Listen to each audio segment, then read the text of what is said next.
Hey guys, Danny B here. Welcome to Nashville, Tennessee for the NASCAR 2022 Awards Ceremony. We're having a good time here. Able to talk to some of the NASCAR drivers before tonight's awards ceremony. Come along with me and let's check out some of what the drivers had to say before we head to the red carpet later tonight. Make sure you are subscribed to the channel and stay tuned for red carpet video coming up later today. But until then, enjoy some of the earlier interviews. Christopher, looking back at your season this year, you had probably one of the more clutch seasons I can remember of any NASCAR driver the last few years.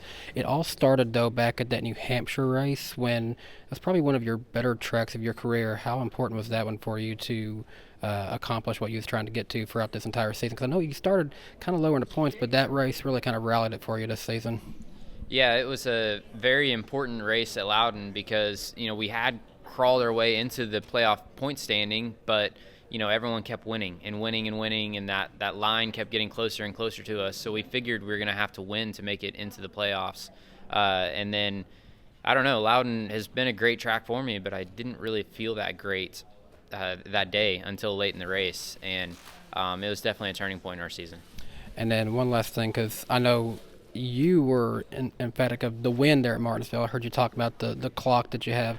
But did it ever like click in what Chastain did on that final lap when did you actually get a chance to see that?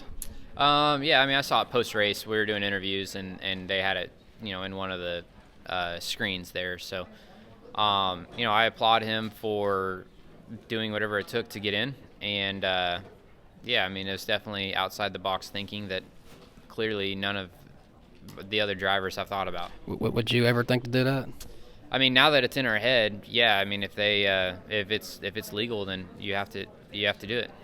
Ross, congratulations on a phenomenal 2022 season. Your first year with Trackhouse Racing. We're here in the team owner Justin Marks' hometown, basically here in Nashville. So, with that partnership with Tootsie's, what's it been like for you guys here in Nashville during this time?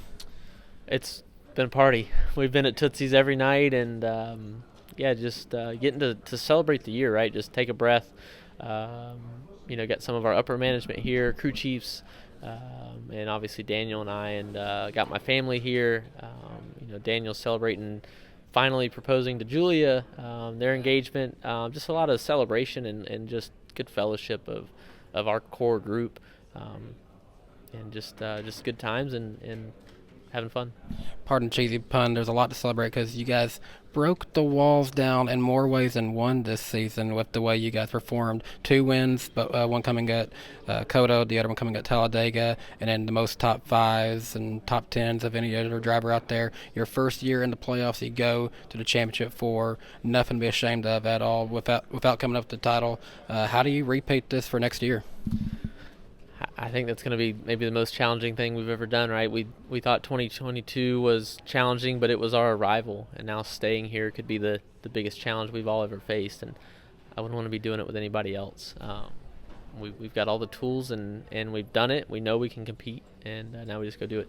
I know a lot of people in my comment section on YouTube will be very happy to see you do that once again, so hopefully the best to you next year. Yeah, thanks. Talk about, obviously you've had a very eventful offseason. You already had a great season, but talk about your offseason. It seems like this trip, a couple of things happened on it. Yeah, listen, I think 2022 has been a lot of fun year, on track and off track as well. My longtime girlfriend Julia, she actually grew up in Europe, so for a long time we've been talking about going to Europe and rent a car and go places, and that's exactly what we did. And when we got to her house, her place where she grew up, all the way until she was 15, I proposed to her, and she was obviously super happy, super excited, and she was not expecting it, which is the best part. So yeah, it was an amazing trip. How did you plan it all out? Again, like you said, your parents didn't even know. No, I think that's why it worked out so good, because absolutely nobody knew. Nobody knew. So it ended up working out so good because it was so, there was no way that anyone was gonna leak anything because nobody knew. So a few days before I did it, the only person that knew was her brother.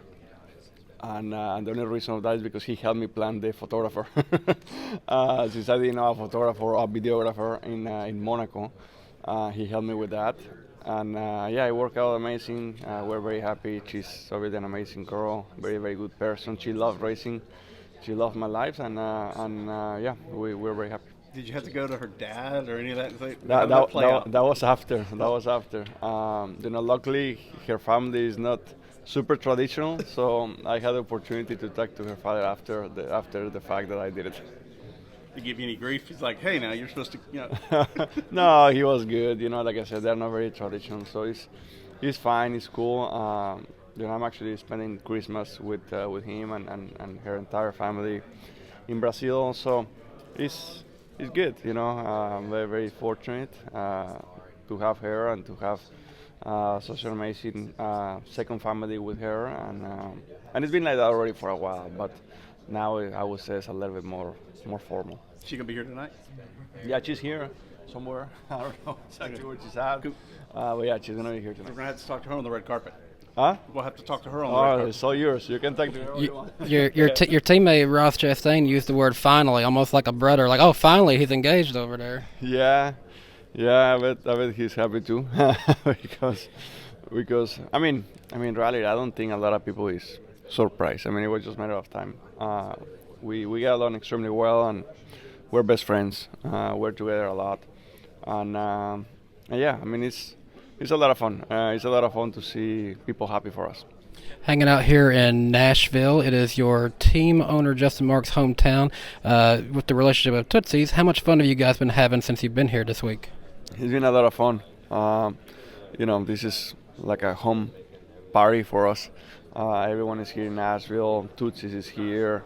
Having a great time, honestly. Just trying to have a fun time with you guys, with everyone in the industry, talking a little bit of racing and having a lot of fun. Speaking of fun, I saw on Twitter from Bob Pockers, you've been glued into that World Cup. What's been your thoughts on that here this week with it?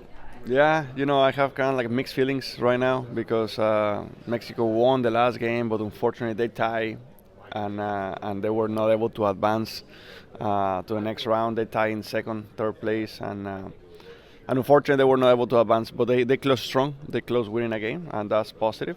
I'm sure they will come back stronger next time.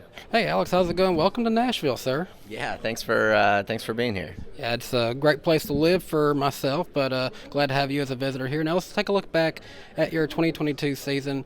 Overall, I think it was a pretty good year for you. Had the unfortunate setback, but how's everything going now after coming back in the car at the end at Phoenix? Yeah, it was really good to get back in the car. Obviously, that was a big goal of mine. I didn't want to sit and not know all off season, right? So glad I was able to do that. But yeah, I mean, it was an okay year. I feel like we started off the year pretty strong and then kind of fell off through the summer months. But the playoffs came around and we were performing really well until I got hurt. So, glad that we were able to turn it up a little bit for the playoffs. And I think, we were in a good place until I got hurt. So, obviously a bummer, but part of it sometimes. Come back stronger next year. You'll Greg Ives stepping away, new crew chief coming in. What are you looking forward to with the new crew chief?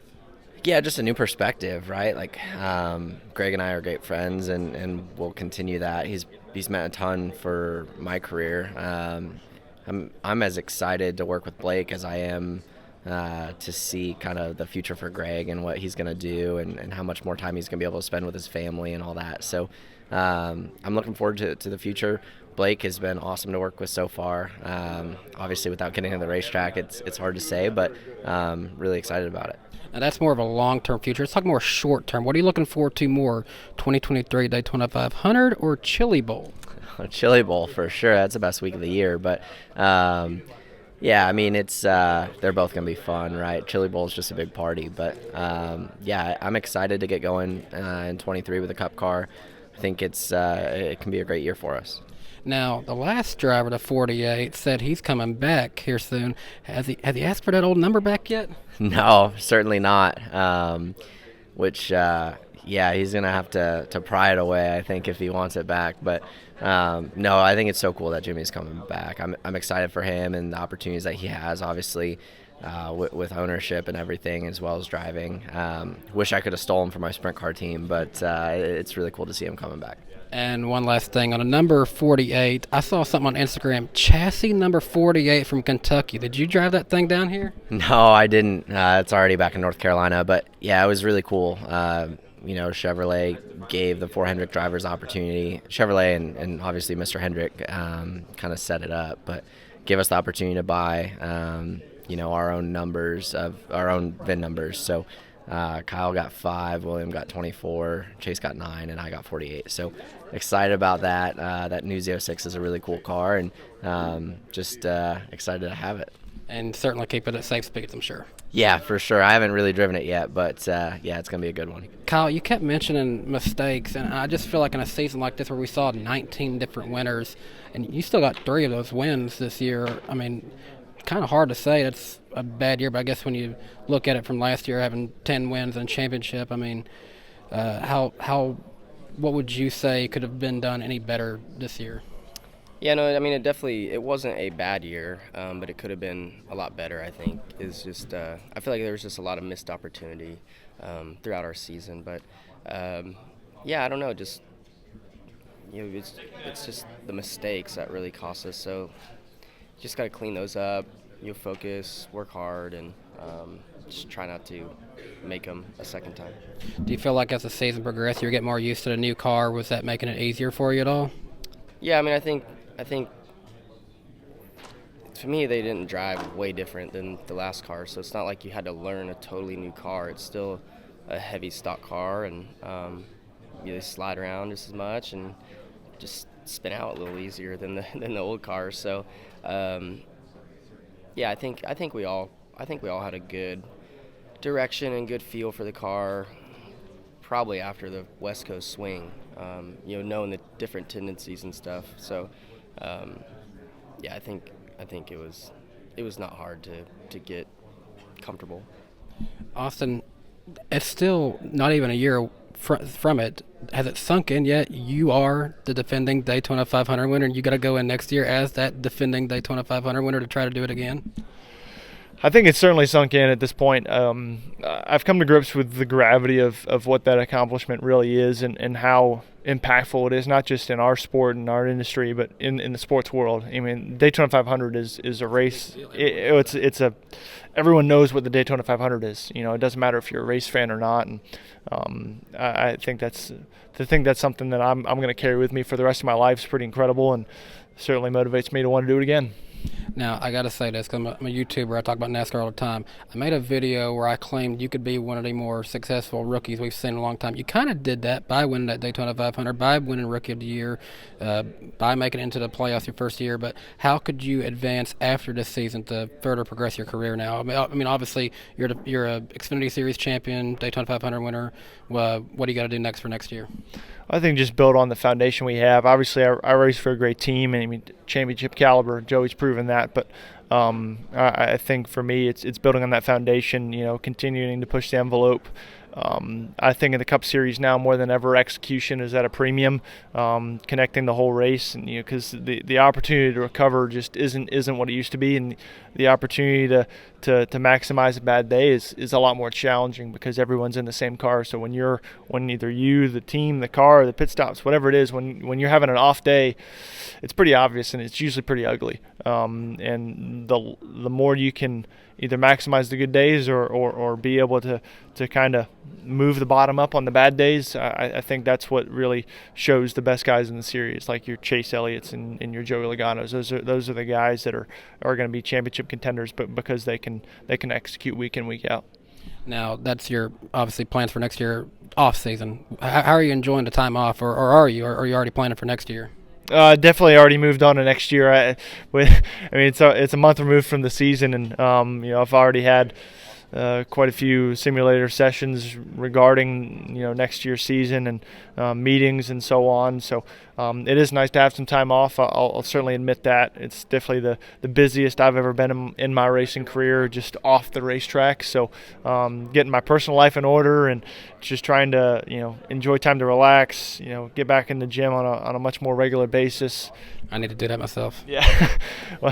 Well, my trainer doesn't have much sympathy for me in the off season. And during the season, he kind of does more mobility stuff and tries not to make me in pain. And I can still feel leg day from Monday on Thursday. So he's been maximizing my time off as well. Well, I will say enjoy this off season, what little bit you can, but it sounds like you're staying pretty busy. Yeah, appreciate it.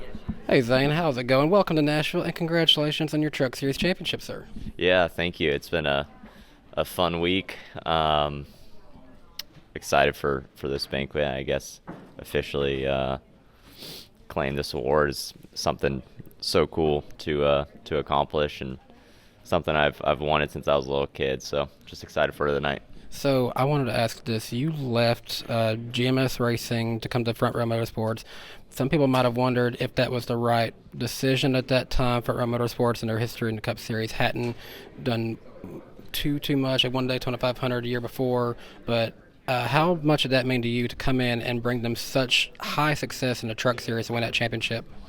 Yeah, I mean, it was definitely a big move, and the past couple of years that I had at GMS Racing, it was great years, and just being runner-up the past couple of years and over there hurt, and just I feel like maybe wanted even more. And when I made that move, I knew the team that was going to be on that truck, and I just had a lot of faith in them, and fortunately they proved me right. And how much are you looking forward to that future with them? You're going to get those Cup Series races with them. What are your goals for next season with them? Yeah, I mean, it's going to be really hard to back up the year that we've had this year, but with accomplishing the regular season championship and the championship, just getting to the Final Four is such an accomplishment in itself. But I definitely feel like there are more wins there that are available to get. I feel like we gave away a lot of them this year, so just capitalizing on that and hopefully scoring more wins next year. And you never know with the championship, though. Hopefully get to the Final Four and just be the best that day. Hey everyone, thanks for watching this video from DannyBTalks. If you enjoyed this video, leave a like on the video, and if you're new here, subscribe to the channel. You might like all the other videos here on this YouTube channel. I talk about all things NASCAR, past, present, and future. Till next time, have a great day. Bye guys.